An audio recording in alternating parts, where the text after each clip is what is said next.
Welcome to the Marketing Gateway. I'm Sean in St. Louis, and today we have yet another awesome interview for you. And today it is with Cody Goodrich. Now, Cody is the founder and marketing consultant at CG Consulting and Freelance. And in addition to what he's doing now, he's actually got a pretty cool bio. He's had a lot of different experience working with small marketing teams in marketing and digital strategy. He has been a leader where he's been able to help these teams in lots of different ways to not only be effective marketers, but also to communicate with upper leadership.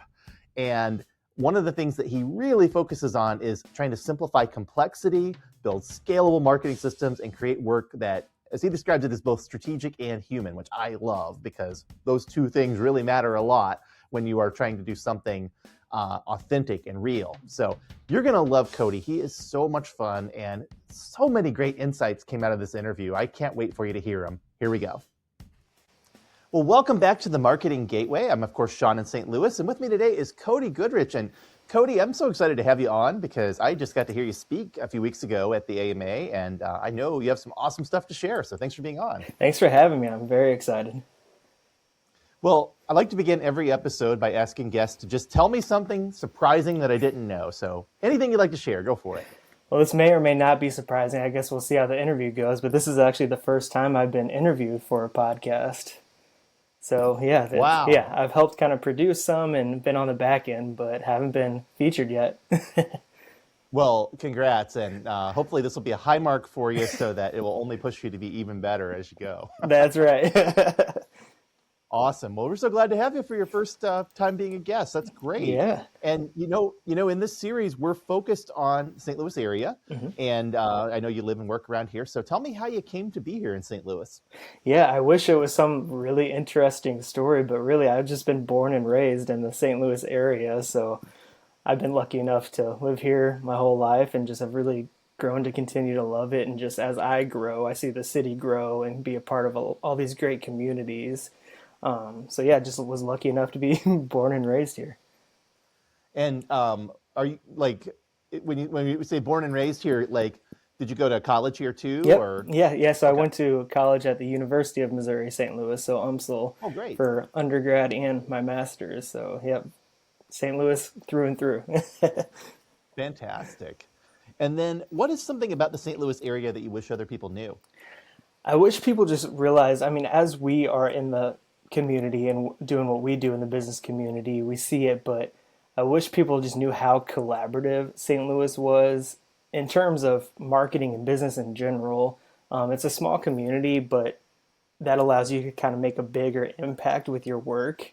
There's a lot of people that just want to support each other. There's a ton of talent, and people want to share that talent. They want to create these communities where that talent can thrive, like the AMA, for example, what you're doing here with the podcast. St. Louis has so much creativity, and they just want to share that. And I feel like that kind of environment is really rare when you're at these larger cities throughout the U.S. So that's one thing St. Louis just sometimes you don't know they have until you're kind of in it. Absolutely. And one of the things I've noticed about St. Louis compared to other large cities that I visited in my career, a lot of times there's like one or two really big employers that a lot of people work for in those big cities.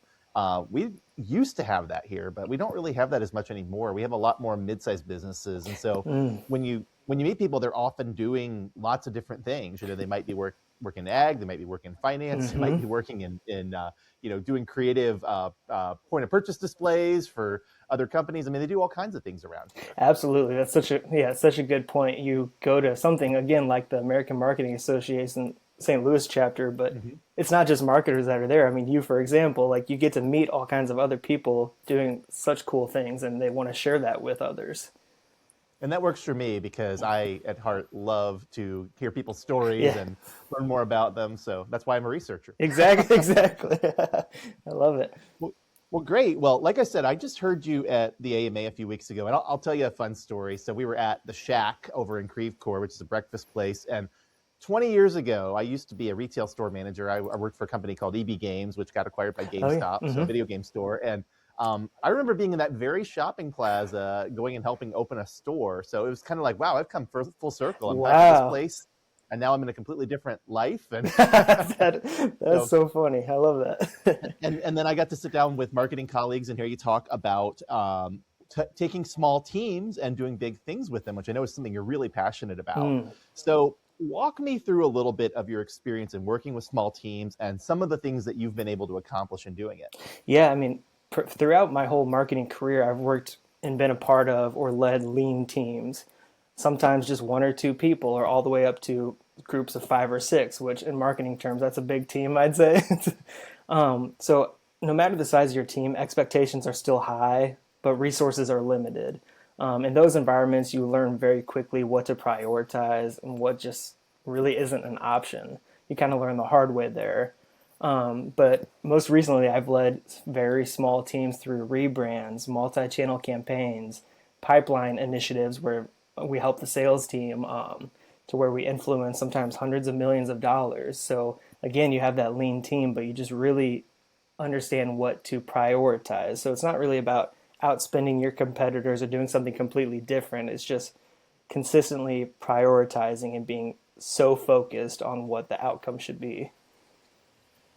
Absolutely. And, I mean, one of the things I like about smaller teams when I've worked with them, because as a researcher, I'm often working with corporate clients. And so I'll work with organizations of all sizes. And small teams, they seem to have a lot more trust in each other. They know each other's capabilities better. They're able to delegate things a lot more efficiently. So I think that some of what comes with being smaller is sometimes a little bit more ability to act, as opposed to being larger and waiting on everybody to have to comment on things. 100%. I mean, that's one of the strengths of a small team is there's less hoops to kind of jump through. Like you said, you just have a smaller team, so you don't have to go through every single team till it reaches the top of like, can we do this? And by the time you reach that point, there's a lot of different people getting involved, too many cooks in the kitchen, so to speak. And then it ends up the campaign looks completely different than what you started with. So that is a massive advantage of a small team, as long as the leader of that team make sure people feel comfortable experimenting and trying new things. And I think that's so key, is having a leader that understands what everybody can contribute and makes them feel like when they're contributing something that it's valuable, not just that they're just being heard because they have to be heard, but they're heard because we want to hear from them. We want to know their expertise. Marketing, I mean, you can't be afraid to make mistakes and try new things, but also as a leader, you got to make sure people aren't scared to try those things, because with marketing, you're always trying new things. If you're not, you're just kind of expecting the same result, trying the same things. So you just have to foster that growth and that room for people to mess up. So can you give me a few examples of any small teams that you've worked with and things that you've been able to accomplish with them? Yeah, I'd say now when I'm doing my kind of freelance and consulting practice, I work primarily with small teams, just where I'm able to kind of help them wherever they need it. I can come in and kind of help with just the consulting or actually do the heavy lifting for them.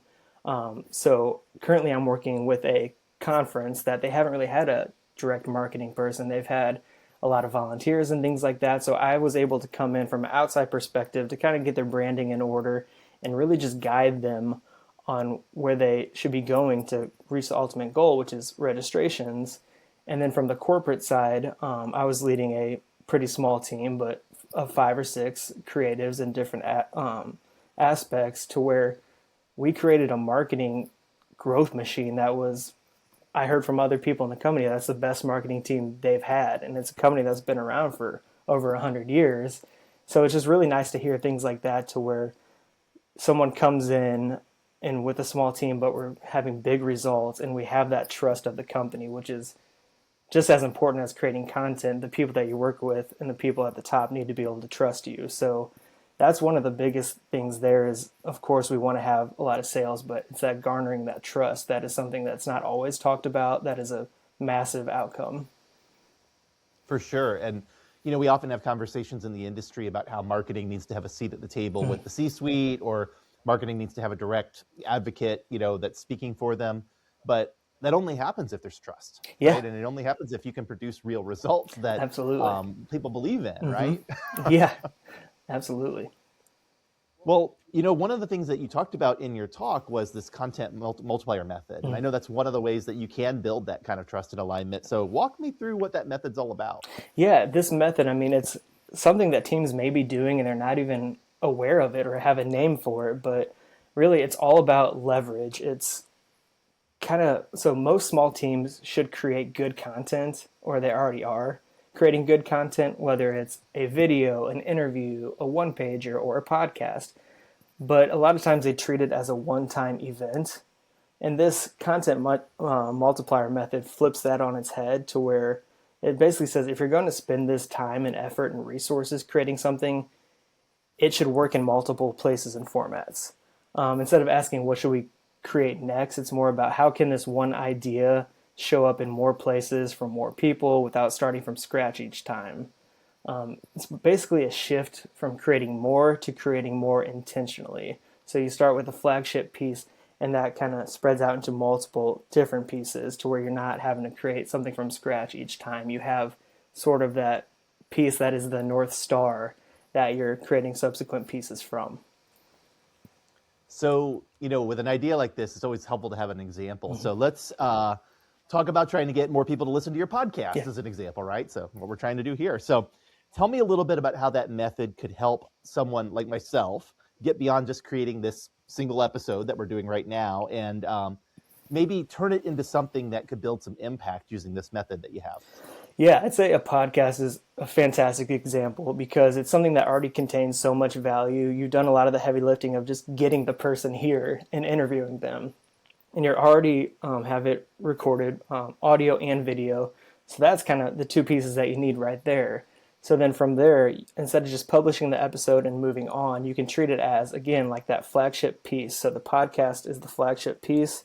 From there, you can pull out key insights or moments and turn them into social posts, quotes, or clips. You have the video, so cutting that into small clips to gain excitement and things like that.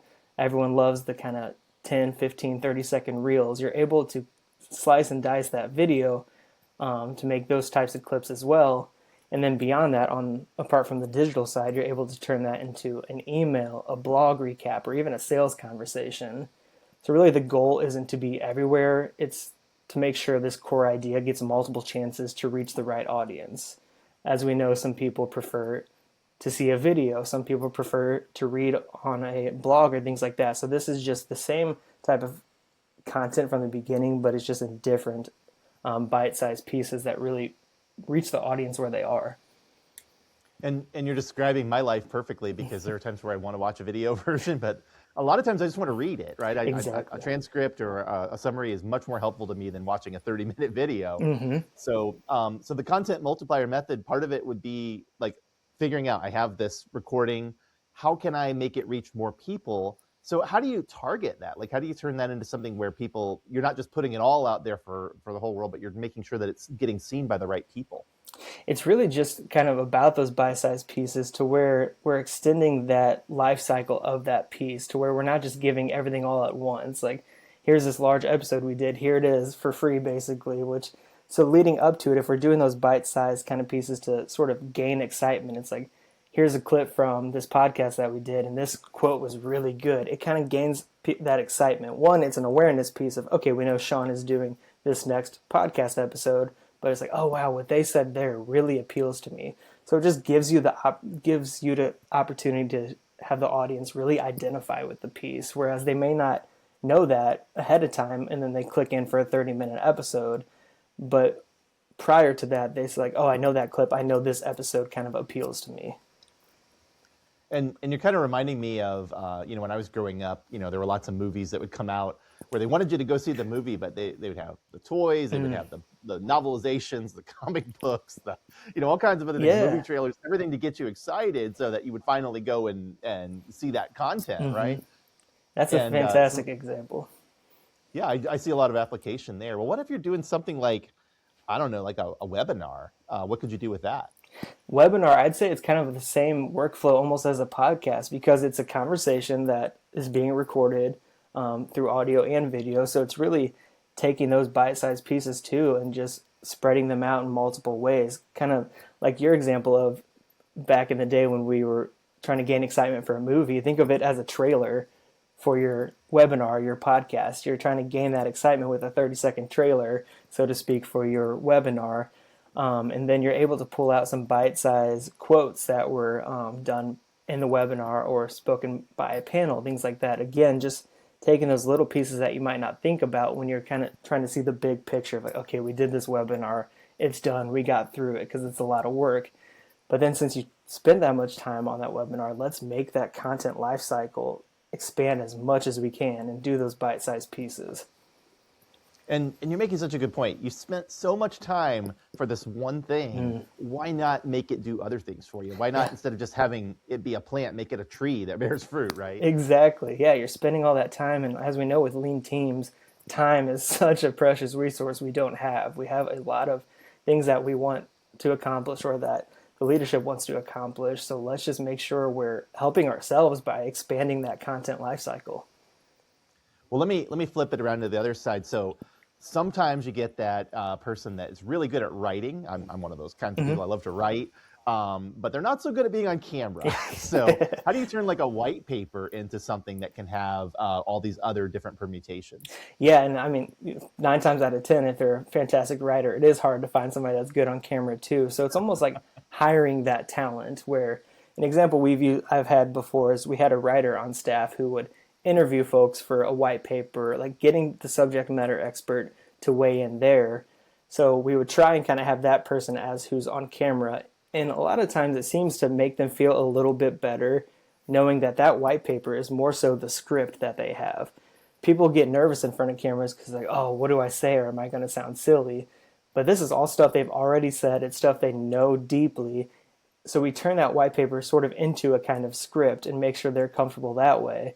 And then as a plan B, if for some reason they're still just so mortified in front of camera, that's when you're like, okay, let's find somebody that's really good in front of the camera. And again, this is a script that they have. So that white paper, again, thinking the content multiplier method, that white paper turns into dozens of other things, but it also turns into a video script, which is kind of cool. I like that. And sometimes having somebody say, I didn't write this, but I'm going to explain to you what this other person said, is still really valuable, because then it feels like they're telling you something that is like, I'm going to share knowledge with you, right? Exactly. Yeah. The end user may not know who really thought of it, but they have somebody that is talking to them, so they see them as the expert, or the company overall as the expert. And that's really what we're trying to get at with thought leadership pieces like that. I love it. I love it. So talking about small marketing teams specifically, time savings are obviously a big thing. What are some other ways that the content multiplier method can help these small teams?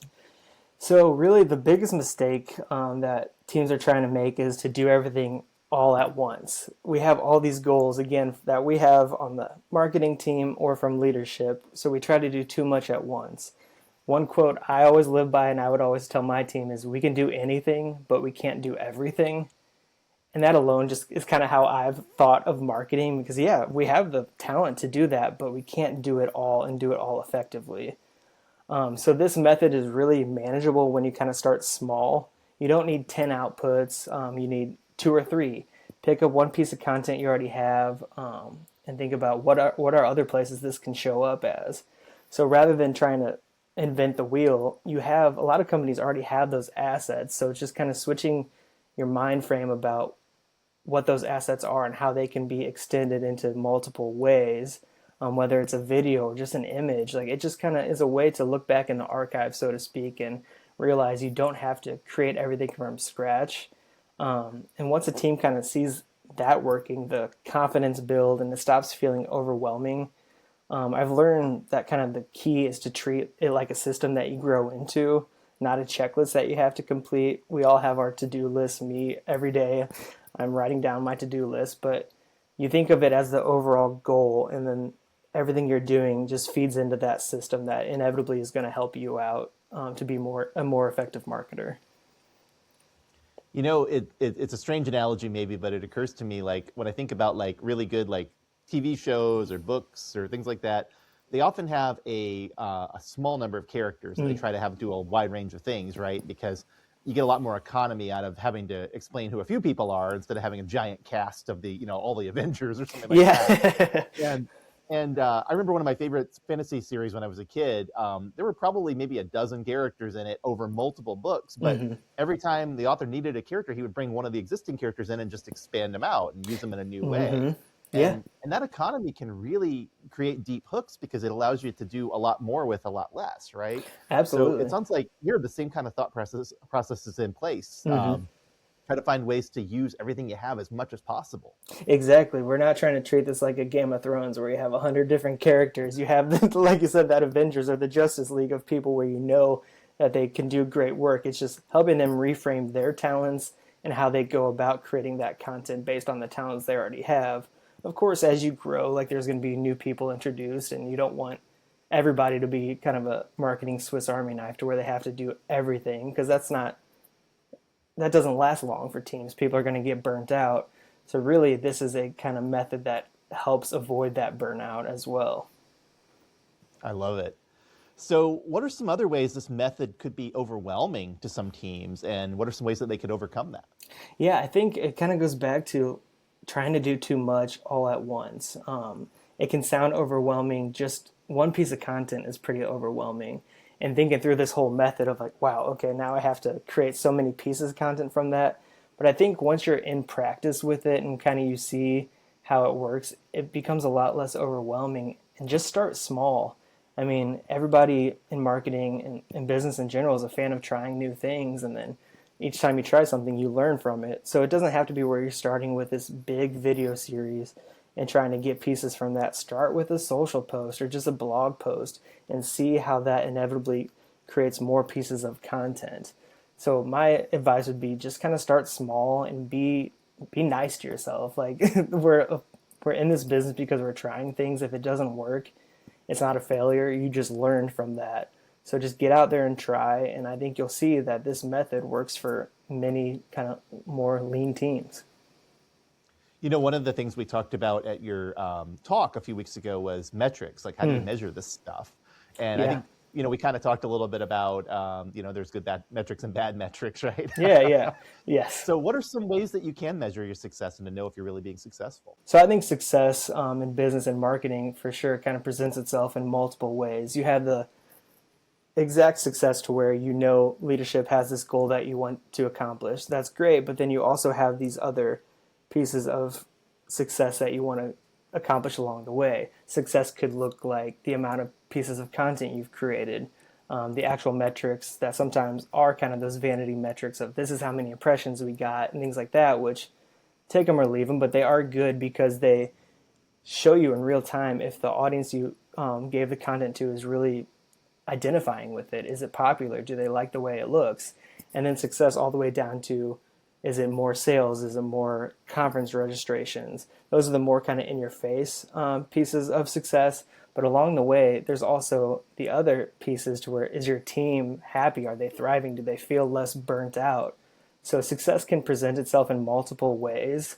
Some that are a little bit more obvious to where, oh, we didn't get that registration, or oh, we're kind of having a lean month here in terms of budget or sales and things like that. But with this method, I mean, the success there is just time saved and more pieces of content. Yeah, and I would imagine, you know, vanity metrics are an interesting topic because we know we can't rely on them solely, right, but they are still impressive to people outside of the market. Yeah, right. And, you know, if you get 1 million impressions on something, I mean, that is a number you should probably mention, right? Absolutely. Yeah, they all have their place. If you think of it as the sales funnel, I mean, those vanity metrics are more top of funnel, but there's such an easy way to see if your content is working for your audience. If you publish a white paper and nobody's looking at it or downloading it, there are 0 impressions or whatever, that tells you a lot too. And for a lot of these pieces of content, there is a lot of like kind of low buy-in to where really all we want is people to read through it, or if it's a landing page, we want people to interact with the landing page. It's not always going to result in a hand raise of like, yes, I'm ready to work with you. So success for marketing teams may not seem like success for their overall company. So there is a little bit of difference there, but those vanity metrics absolutely do matter. And, you know, again, thinking top of funnel and bottom of funnel is always going to be important in any kind of strategy that you have. And I think with different kinds of content too, you kind of have to think about where they're driving people, because there are things that you want to drive people towards that purchase decision or registration or whatever, but there's others that you just want to build awareness, right? Absolutely. Yeah, exactly like you said, is this an awareness piece? And that's kind of goes over into the beginning of, before we even create the content, what is the overall goal? Is it brand awareness? Is it registrations, anything like that? Brand awareness is just as important, because that's something a campaign that's always on, to where it's like we'll talk about ourselves. The person we're targeting may not be ready to buy then, but at least then we're top of mind for when they are ready to buy. And that's the overall goal of kind of those brand awareness pieces. Strategy always being, the background, the skeleton of what needs to happen before you create anything, right? Yes, absolutely. You want to have a strategy there, and a lot of times it's from top down of like we want this to happen, and then there's a strategy that kind of we create on the marketing side of how do we accomplish that. So we don't want to just create content for the sake of creating content. There has to be that strategy there. So I want to talk about an elephant in the room that comes with having a small marketing team. A lot of times when you have a small marketing team, it's because you're working for a mid-size or smaller company, and you may be under-resourced, or maybe don't have as much executive support because they just kind of view it as, well, marketing's expensive. Yeah. So you're trying to get your vision across to these executive leaders, and they know they need to be doing marketing, but they don't necessarily understand what your vision is or how it plays into what they're trying to accomplish as an organization. So how do you get that across? What do you need to say to them in order to get them to be aligned with what you're trying to do as a small team? Absolutely. There's been times in some of my past roles I have to present to senior leadership about our marketing plan and things like that. And as each company is different, but I think really what kind of spans between all companies is leadership does not want to be surprised. They want clarity about what you're doing, but they also want to make sure that you present to them that you heard what they want to accomplish.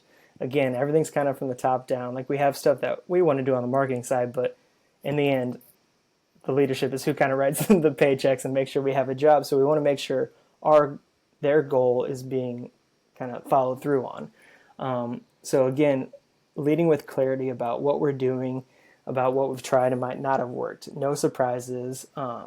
So your long-time vision as a marketing leader should match with those overall company goals. And that's really the starting place for your campaigns. Again, talking about that's your North Star for how you explain to leadership what your team is doing and the results of that effort. The results, good, bad, or the ugly, it's just letting them know this is what the goal was, this is what we've tried, it's working great, or we're going to pivot a little bit. So if you're talking to them about something that may not have worked so well, you got to have a plan for what we're going to do. It's like, okay, this didn't perform well, but we're already thinking about how we're going to switch it based on analytics. So everything should be strategy-based and analytics-based, based on what you're presenting to the leadership. And really, for marketing, like you said, every company knows they need to have it, but not every company knows exactly what marketing is or what they do. They're like, oh, they post on social media, but marketing is so much more than that. So it's really being your own biggest cheerleader, and as a leader being an advocate for your team. Because if your leader is not advocating for the team, nobody else is. You got to show kind of what the team is doing and the value that they're bringing. So in terms, bringing it back to kind of that content multiplier method, when you're explaining that to leadership teams, you kind of frame it around the outcomes, not the outputs. So instead of saying, oh, we published 6 pieces of content, we can say we built a system that increases visibility, consistency, and sales alignment. That kind of really speaks to the top to where it's like, yeah, that's great. We created a ton of content, but what am I getting out of that, so to speak? And it also helps to show how content compounds over time.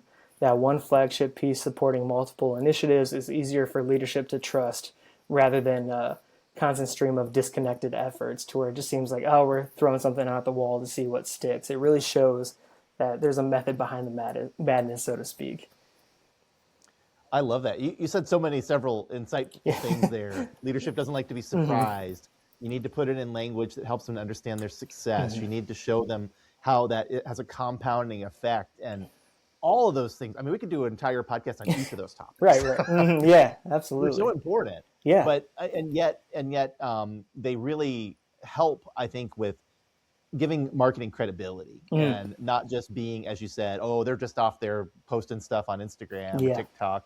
But no, they're out there really championing our brand and helping us to look like we are somebody that people want to do business with. I mean, that's really what the goal of marketing should be, is to make the brand look like something that's effective and meaningful and attractive, right? Absolutely. One of the things that I was also thinking about as you're talking about leaders too is a lot of times they don't have any formal training in marketing, and they don't really, I mean, they might have taken business school classes in it. And if they're like me, I mean, my business school classes, everything I learned in marketing back in 2008 is completely different now. Yeah, right. Yeah. Marketing is constantly changing. So it is hard, even as a marketing professional, to stay on top of those trends and the new things that are happening. So we can't really expect leadership to do that for themselves. As I mentioned, we have to be our biggest advocate. And that's not just about the great things we're doing, but bringing those ideas to the table of like, hey, we're seeing this out in the market. This might be something good for us to adopt or try. So also showing that forward thinkingness of the team too creates that trust as well. I just think it's fantastic that you come up with this way of articulating all this and putting it all together in a way where you're not just out there just we're going to do whatever we can to just throw things out the wall, but really having a strategic purpose behind it and saying, let's take the things that we know work or the things we know we can build well and then multiply them out so that they have a much more pronounced effect. Absolutely. And I mean, I've been guilty of doing the to where I'm just throwing things and seeing what works, which a lot of times that's how you learn things. But as I've gone through my career, I've seen this method seems to be just a really kind of universal piece to just help. Really, I'm just trying to help from burnout of marketing teams. All teams are overloaded, but marketing especially is very overloaded, underfunded. So how do we just kind of help ourselves create the most content and the most value that we can? Wow. Well, Cody, it's been great talking with you. And at the end of our discussions, I always like to ask every guest if they have something they want to plug. So here's your chance. You can plug anything you want. Go for it. Yeah, I just like to plug, like I mentioned, I have my own consulting and freelance practice. So I love helping kind of those more lean marketing teams help make an impact and just kind of fit in wherever I can just to make their lives easier. That's, as I've been through my career, that's what I love to do. And I think it's something that all teams kind of need is that support. And sometimes it's the outside perspective. So if anyone is listening is in that place to where you're part of a lean marketing team, I'm more than happy to talk. So I'm happy to connect on LinkedIn or anything like that. And of course, all of Cody's information is in the show notes. So please do connect with him. I know he'd love to hear from you. And Cody, I'm just so glad we were able to have you on. Me too. I enjoyed hearing you speak, and we got to unpack a lot of that on this episode. I feel like I learned a lot. So thank you so much. Yeah, I appreciate this. This is my first podcast, like I said, so hopefully I'm glad to hear that it went well, and I really enjoyed talking to you, and I really appreciate you coming to the AMA chat, but then also inviting me onto the show. Wow. I know I say this after every one of these interviews. I'm always so impressed by the guests that we have because I learned so much from them. And I really enjoyed that interview with Cody. So I hope you did too. His information is, of course, in the show notes. And I encourage you to get in touch with him. He can help you in lots of ways, but also he's just a cool guy to talk to. So thank you so much for joining us here on the Marketing Gateway. As always, if you know of anybody who might like to be on this show as a guest, or if you yourself would like to be one, we'd love to hear from you. And even if you're not from St. Louis, but you're working in marketing, that's okay. You can tell us what you think of St. Louis. We appreciate that too. Thank you so much for joining us. I'm Sean in St. Louis. This has been the Marketing Gateway. See you next time.